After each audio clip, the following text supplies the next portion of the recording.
It's a sign. It's a sign. Open. That sign's a sign. Welcome to Decoding TV's coverage of The Bear, season 4.5, 4.1, whatever you want to call it. Gary is the name of the episode, theoretically a standalone episode. I'm David Chen here with Patrick Klepek.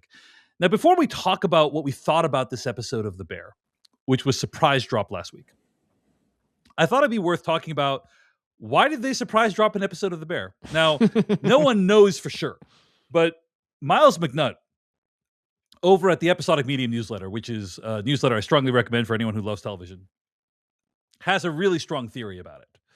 And I thought I'd read to you from this post that he made about this episode of the show. He's, first of all, talking about, like, The Bear is a very popular show that also won tons of Emmys, like a huge award winner at the Emmys. And Miles writes here at Episodic Medium newsletter, quote, after winning 23 Emmys across its first two seasons, the show was shut out amidst the studio's sweep of last year's awards. That's the studio of the Apple TV show. It still picked up 3 Golden Globe nominations in January, but that was down from 5 the year before, and all of the show's actors got shut out of the non-ensemble categories at the first annual Actor Awards.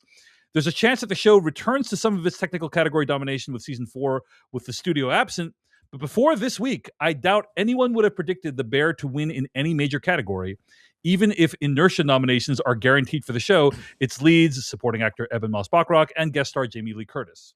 I find it hard not to read Gary as an effort by FX to change the narrative. Timed to the day before the announcement of season 5's premiere date and to the release of the Tony nominations where 3 members of the cast were eligible, it's hard not to see this as a promotional tool first and foremost.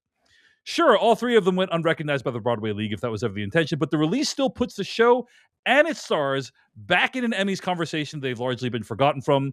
If the goal was for people to be talking about The Bear 6 weeks earlier, they succeeded and probably guaranteed John Bernthal another nomination for Guest Actor in the process, end quote. So what Miles McNutt is suggesting is that the reason they surprise drop this episode is they want to get people talking about The Bear again during this critical time that we're in right now, when people are considering Emmy nominations, which is a pretty, I will say, Machiavellian move by them, if that's the case, right? But also, I think, is extremely plausible because, honestly, in my opinion, Patrick Klepek, there's no reason, based on what I've seen, that this episode could not have been part of season 5, right? Like, what do you think? Do you think there's a reason? Like, yes, it's a flashback episode, but also The Bear has done flashback episodes, so it's like, you know, there's no necessity that this was completely separate. What do you think, Patrick? Yeah, I mean, it just makes me wonder about what the pace, if they decided it shouldn't be in the final season for some reason, what is it about the pacing and structure of season 5 where, hey, we're going to interrupt the storytelling of this season to do anything like this? Maybe that's the case. I do think it's interesting. I double checked. I logged into Hulu. It is listed under as its own thing. If you go to The Bear, there is a tab for seasons and then a tab for Gary. Season 1, episode 1. Yeah. Gary. I mean, it's very much trying to establish, how much of that is, technical in terms of awards achievement. I don't know, but I think it's interesting that it could have just been listed as the next season, episode 1, right? And just list it here and just go from there and people could figure it out. But now you introduce a scenario where maybe people miss it, like in the lead up. It's an interesting choice, knowing that I think some part of the audience may not necessarily tune in to Gary. So the calculated part of it, like, this episode, my understanding was, directed by Chris Restore, but was written by its 2 co-leads. So this is and they're on Broadway together in a show, right? And so these are obviously 2 actors who deeply love working with one another. I think it's possible it's calculated and Machiavellian, and also let's take advantage of a good thing. These guys want to go do a thing. This doesn't seem like the kind of episode that necessarily took a month of shooting. And that's not in any way passing judgment on it. It's a hangout episode with 2 guys yapping for an hour, broadly speaking. So I don't know. We'll get into it when we talk about the episode itself, but I wonder if have you noticed patterns like that elsewhere where people trying to use increasingly elaborate tricks to get the show on people's radar, especially as it enters a a final season where I'm sure they want to have a Succession-like moment where everyone sweeps the awards as they say goodbye. Yeah, I mean, stuff like that has definitely happened, but it's rare that it will be an episode outside the confines of the season 1 through 5 structure or what have you, as it was in this case. It should be pointed out that, yeah, The Bear did announce its premiere date of June 25th for its 5th season. And that all 8 episodes will drop on Hulu starting at 6 p.m. on June 25th. So, like the episode dropped, and then shortly after the details of the final season were announced. Also, Jamie Lee Curtis had accidentally revealed earlier on that this would be the final season, and now that information has been officially confirmed. So I wanted to let people know that as well. One of the things that's interesting too is that 95 to 98% of Gary, the episode, takes place in a flashback. And then the final few minutes seems to take place in present day. Now, deeply confused as that was happening, by the way. Right. Yeah. There is a question as to like when exactly in the timeline that takes place, because according to the publicly available information, right? So spoilers for The Bear season 1 through 4, but at the end of season 4, Carmy had decided to leave the restaurant in the care of Richie, Natalie, and Sydney, right? So then theoretically, season 5 is going to deal with the consequences of that decision. And maybe the fact that something potentially incapacitating happens to Richie at the end of Gary might pave the way for Carmy to return to the situation. But it's unclear. Like, again, season 5 theoretically picks up the morning after the events of season 4. So then, like, when did the thing at the end of Gary happen? Like, is that... Did that also happen the morning of, or is it, like, I'm curious how they're going to make that lead into season 5, put it that way. All that said, let's talk about the actual episode of The Bear itself, Gary. Patrick Klepek, what did you think overall of the episode? I loved this episode. We've had multiple conversations in the past month or so about filler episodes. I think there's absolutely a case to be made that this is filler episode complimentary. What do we learn? How much is the plot has moved along, especially in a show where it's really a character-driven drama, less so what is the fate of the bear, in so much as what does the fate of the bear say about sort of the arcs of our characters. And so just watching these two guys interact, we get Bernthal scenes in the show, but they're often isolated a couple minutes at a time, sometimes a little bit more extended. But here it's like a whole hour of just a delightful dynamic, like real highs, real lows. And I will say, as much as I think this episode otherwise broadly just kind of goes over familiar territory, by the end, I do think we learn something really insightful and upsetting about like the state of some of our characters that leads into like how they would have been feeling at the beginning of The Bear. It's the truth. What, you gonna be a good father? Is that what you're gonna be? Huh, Ronald McDonald, you gonna be a good father? And sure, this may take place earlier in the timeline than the show itself and in many other events, but having this experience later in the show, I actually think is instructive and interesting, because it colors both what I've watched and, potentially what we're getting into. So I couldn't have been happier with this episode of television. And also, I'm from the Chicagoland area. Like, Gary, Indiana, like, is a place anyone out here is more than familiar with. And so, just more touchstones out in the Midwest is easy catnip for Patrick. I also liked it, Patrick. I enjoyed it. Now, I have had a very mixed history with The Bear in the past, right? I thought season 3 was basically a disaster. Like, I almost actively hated season 3. And it's because I felt like the creator of the show not only got extremely up his own ass with, hey, I'm making a show that's big and important about the place of food in our society, as opposed to what some of the first season was, which is like, hey, a family dramedy, right? But beyond that, also, I was very frustrated by their inability to literally decide anything about the direction of the characters in season 3. Like, so little happens in season 3 of the show. It's shocking. And then season 4 was pretty good. Pretty good. And I think that what the show has always done a good job of is capturing these relationships between people, the dynamic between people, creating the feeling of what it's like to hang out with these people, spend significant time with these people, and unmoored from any expectation of what's going to happen in season 5 or season 4 or anything going on the show. This is a very solid character study of these two characters, Richie and Mikey. And just as that, I think it totally succeeds. Now, it also has some of the issues that the Bear suffers from. I think it was it Mashable that wrote a piece about like the Bear's love interests being extremely one note. Mm-hmm. Bell and Edwards had an article at Mashable called "The Bear Still Doesn't Know How to Write Romance." Sherry from the Gary episode is the latest in a series of the Bear's underwritten female paramours, end quote, which, yeah, I mean, I think the love interests on the Bear are extremely underwritten and one-dimensional, and Sherry is potentially another example of that. Very little happens as you said, Patrick, to like move forward the plot of what's going on with the restaurant or anything like that. But there's enough great acting in this episode and enough interesting and arresting moments that I do think, hey, I would feel comfortable showing this one episode to someone who has never seen the Bear and show them this, and it'd be like that's like a fairly compelling hour of television, So overall, I liked it. All right, let's talk about some of the stuff that happens in the episode. Basically, in this episode, Richie and Mikey are tasked with going to deliver a box to Gary, Indiana. It's a taped box of stuff.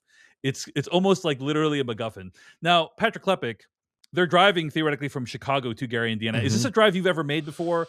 Like theoretically, they make it sound like it's like a 45-minute drive.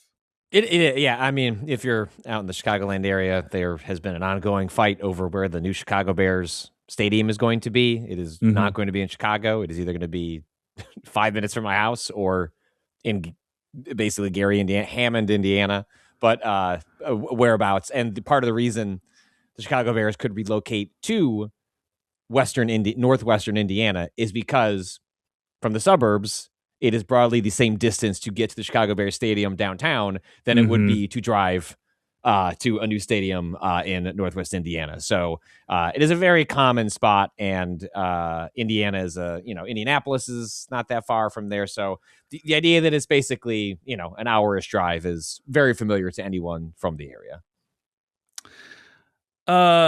So they need to deliver a taped box to Gary because Jimmy hasn't trusted them with this box. You don't know what's in it. We find that at the end that it's like a fairly pedestrian task. And I will say that there's a handful of character moments, Patrick, in this episode that really stick out to me. The first one is you see that Richie and his wife are still together at the beginning of this episode because it's before his daughter has been born. Yeah. And there's something that really made me sad about that. Like this is them when they were happy. And not only that, but she says to him, hey, I'm so proud of you. Like, I'm so proud that you're doing this. And there's a lot of stuff that's not said, right? Yeah. It's like dramedy jazz. It's all the words they're not saying. Like, why is she proud of him? Why is she proud of him for doing this like very normal task? And it's because probably he's had a lot of issues getting anything successfully completed in his life. And I think we see exactly what happens, right? So in this episode, they drive to Gary, but they get there too early to complete the task, so they decide to hang out. They play a game of pickup basketball. They eat at a local restaurant called Coney King. Mikey buys drugs from a local person, and they do cocaine. Richie wants to go to a nearby bar, but Mikey doesn't want to shirk his responsibilities. But eventually Richie talks Mikey into it, and Mikey has this connection with Sherry, who's this one-dimensional love interest that's day drinking at this bar at this time, and that leads to like another moment that I thought was really powerful was them hanging out in the bathroom stall, right? And Mikey, we've never really seen Mikey in this setting. We've only seen him like interact with his family members. We haven't really seen him interact with like outsiders in any real significant context as far as I can recall. And there was this moment when Richie realizes, hey, we got to go. Like, Jimmy's calling us. And then Mikey gets so angry. Like, he starts like banging on, they're having this like tender moment. And then Richie calls out to them. And then Mikey starts like slamming on the stall. Like, his anger really starts flaring up. And it occurred to me that like, that Mikey has probably never experienced this. It's rare for Mikey to experience this level of intimacy and human connection. And here was Richie like kind of like taking it away from him, and that was creating this anger. It was a very moving portrait. John Bernthal I thought was wonderful in this episode. Anyway, those are a couple of moments that stuck out to me, Patrick Klepek.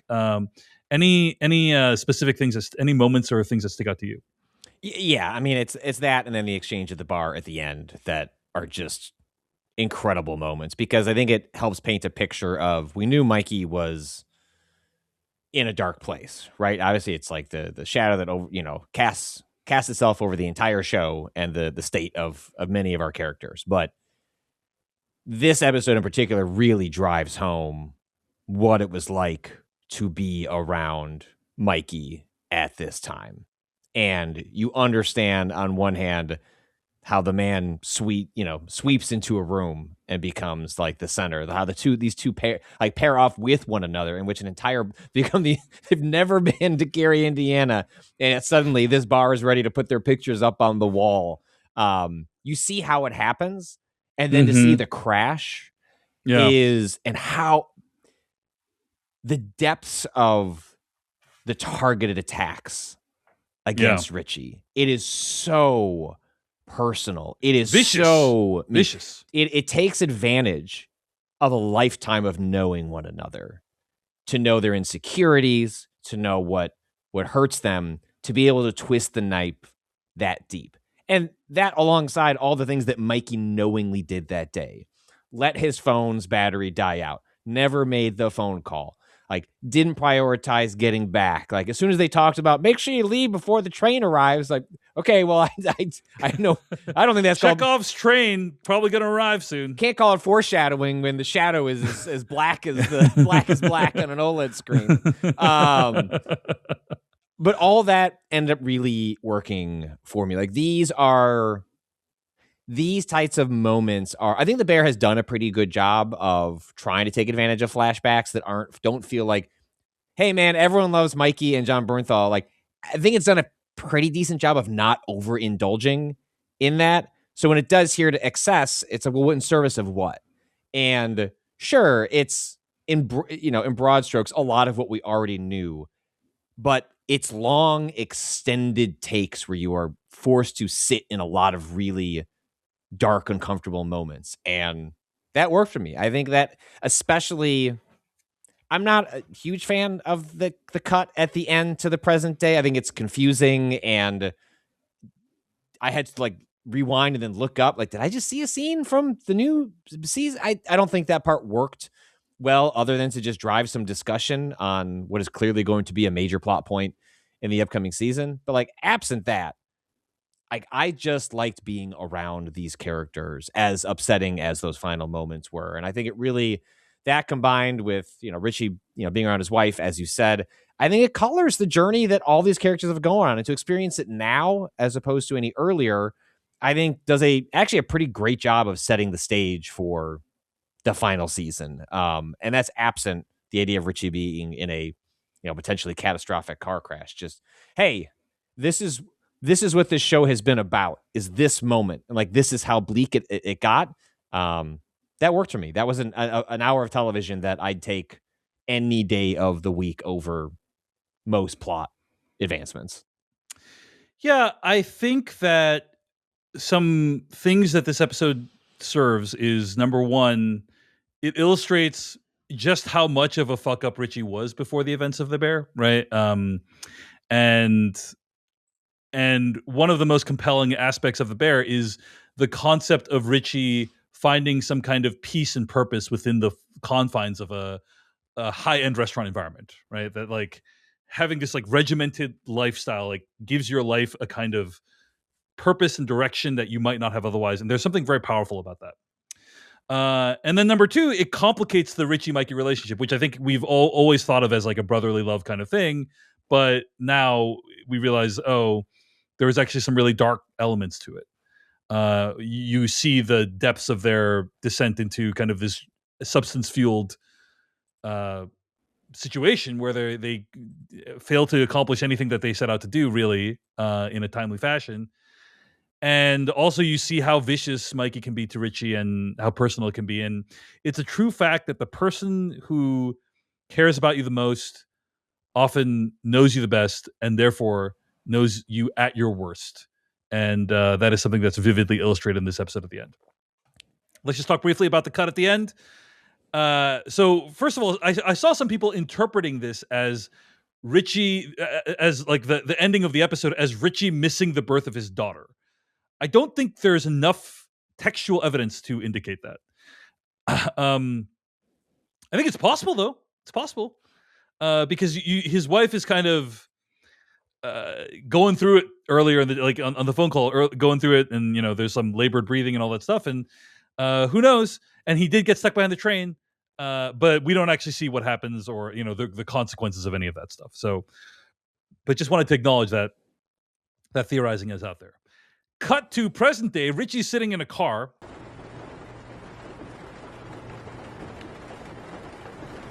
He's no longer in the truck. He's in the vehicle that they were in. He's in a different vehicle. He looks over to Mikey, but instead there's an empty seat. He's thinking back on what's going on. It's rainy outside. His car gets smashed into and cut to black, and that's the end of the episode. I don't think Richie's dead. No. I think that would be, and if he was, that would be pretty irritating. But yeah, I think this is a way to be like, hey, remember the bear? Things are happening. Better make sure you tune into the season premiere. And maybe this is going to get Carmi to come back to the restaurant. That's kind of where it is. So I'm really curious where this episode is going to fall on the timeline. But otherwise, I like the episode, and I am curious what's going to happen in the final season of The Bear. Patrick Klepek, any closing thoughts on Gary? I will say, as much as I liked it, in some ways you could also look at it as some of the broader problems The Bear has had as it's gone on from season to season, which is we just don't want to let go of these characters. And I'm with you. Like that, I get it. I understand the show's predicament, but it's also why it has to end. It's like if you're not willing to reshuffle the deck, then at a certain point, there are just no more stories left to tell. And right, like how many more flashbacks can one do with Mike? I feel like this is there better not be many in season 5, because as much as I like John Bernthal's take on the character, he's a delight, but I think we've emptied the tank with Gary and Deanna, and I think The Bear is about to empty its own tank because it kind of wants to maintain a status quo. We talked last season, right? Like, hey, everyone's kind of said sorry, seemed to mean it, seemed to grow. Well, what else are we doing here? So that's it makes me interested what the actual motivating moment is going to be here, which I suppose is the feeling of potential loss with Richie. Even though I'm with you, he's not going to die. That has been the ultimate sin of The Bear. I think it's too attached to its characters and it's too attached to the dynamics between them. And we have seen evidence in other shows, right, where they've realized, oh, we've gotten as much as we can out of this setup. Like we're going to change the status quo. We're going to move on. An example that comes to mind is Better Call Saul, right? Like the first, I think, 3 seasons of that show were, here's a dynamic between Jimmy and Chuck. And it's a really compelling dynamic. And we're going to play this out. And then the show played it out. And it's like, we can't do anything with this anymore. And so they moved on. They did other stuff. And this show has never moved on from like the same conflicts that were in season 1 are still the same conflicts here. And that those were compelling and interesting for a moment in time. But I am really curious if season 5 will advance the plot in a significant way. and deliver us something truly new. That's what the question for season 5 of The Bear is going to be. Hey everyone, David Chen here. Thank you so much for watching that video from Decoding TV. If you want to get an audio version of the show, all you got to do is go to podcast.decodingtv.com. And if you want to support what we do, get ad-free episodes of the podcast and also bonus episodes of the podcast, go to decodingtv.com and become a paid member. Of course, you can also like and subscribe for more. We appreciate it. Thanks. See you later.